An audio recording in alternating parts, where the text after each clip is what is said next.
ધરવામાં આવ્યો છે।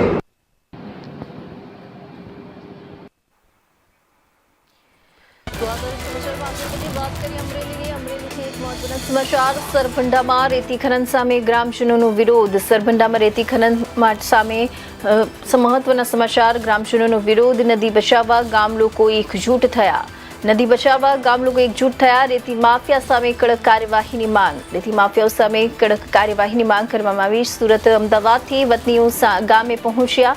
સુરત અને અમદાવાદથી વતનીઓ ગામે પહોંચ્યા છે। કલેક્ટર અને ખાણ ખનીજ વિભાગને રજૂઆત કરાઈ છે। કલેક્ટર અને ખાણ ખનીજ વિભાગને કરાઈ રજૂઆત। નદી કાંઠે સૂત્રોચ્ચાર સાથે પ્રકૃતિ બચાવવાનો સંકલ્પ। નદી કાંઠે સૂત્રોચ્ચાર કરી પ્રકૃતિ બચાવવાનો સંકલ્પ લેવામાં આવ્યો છે। તો આ એક મહત્વના સમાચાર। સરભંડામાં રેતી ખનન મામલે ગ્રામજનોનો વિરોધ દર્શાવવામાં આવ્યો છે। નદી બચાવવા ગામ લોકો એકજૂટ થયા છે। રેતી માફિયા સામે કડક કાર્યવાહીની માંગ કરવામાં આવી છે। સુરત અમદાવાદથી વતનીઓ ગામે પહોંચ્યા છે અને કલેક્ટર અને ખાણ ખનીજ વિભાગને રજૂઆત કરી છે। નદી કાંઠે સૂત્રોચ્ચાર સાથે પ્રકૃતિ બચાવવાનો સંકલ્પ કરવામાં આવ્યો છે। તો આ તરફ મહત્વના સમાચારમાં વિસ્તારમાં વાત કરીએ આપણે અમરેલીની। અમરેલી જિલ્લાના સરભંડા ગામમાં નદીમાંથી થઈ રહેલા કથિત ગેરકાયદે રેતી ખનન સામે ગ્રામજનોએ એકજૂટ થઈ વિરોધ નોંધાવ્યો છે। ગામ લોકોએ નદી કાંઠે એકત્રિત થઈ સૂત્રોચ્ચાર કર્યા અને પ્રકૃતિ તેમજ નદી બચાવવાનો સંકલ્પ લીધો। ગ્રામજનોનો આક્ષેપ છે કે સરભંડા ગામની નદીમાં લાંબા સમયથી ગેરકાયદે રેતી ખનન થઈ રહ્યું છે। આ મુદ્દે અગાઉ પણ માથાકૂટ થઈ ચૂકી છે। તેમ છતાં સમસ્યાનો કાયમી ઉકેલ ન આવતા હવે ગ્રામજનોએ ફરી એકવાર વિરોધનો માર્ગ અપનાવ્યો છે। વિરોધમાં ભાગ લેવા માટે સુરત અને અમદાવાદમાં વસતા સરભંડા ગામના વતનીઓ પણ પોતાના માદરે વતન પહોંચ્યા હતા અને ગામ લોકો સાથે એકતા દર્શાવી હતી। ગ્રામજનોએ કલેક્ટર, જિલ્લા પોલીસ વડા, એસપી અને ખાણ ખનીજ વિભાગને લેખિત રજૂઆતો કરી ગેરકાયદે રેતી ખનન સામે કડક કાર્યવાહી કરવાની માંગ કરી છે। ગામ લોકોનું કહેવું છે કે નદી અને પર્યાવરણને બચાવવા માટે હવે સતત લડત ચાલુ રહેશે।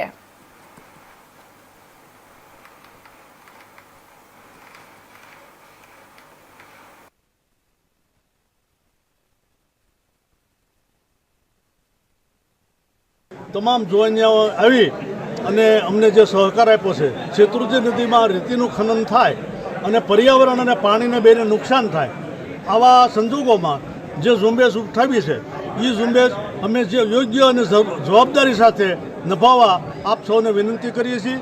આપ સૌ ભેગા થઈ અને આ કાર્યને આગળ ધપાવો, તેમજ આવતા દિવસોમાં કોઈ જગ્યાએ ક્યાંય પણ કોઈનો એક ફેરો પણ ભરાય નહીં એવી એ માટેની બધાએ પ્રતિજ્ઞા લીધી છે।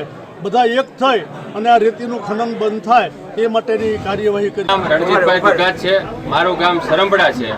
અમારા ગામની નદીમાંથી જે ગેરકાયદેસર રીતે વેકરા અને ખનીજ રેતી ચોરી થાય છે એના વિશે ગામ અહીંયા અત્યારે ભેગું થયું છે। આની રજૂઆત અમે તંત્રને કરી હતી। તંત્રએ એવું કીધું છે કે 10-12 દિવસમાં તમારી ગામની સમસ્યાનો હલ થઈ જશે। જે કાંઈ રેત માફિયાઓ છે એને પકડી પાડવામાં આવશે અને કાયદાકીય રીતે જે કાંઈ યોગ્ય સજા, એની જે કાંઈ સજા છે સજા કરવામાં આવશે।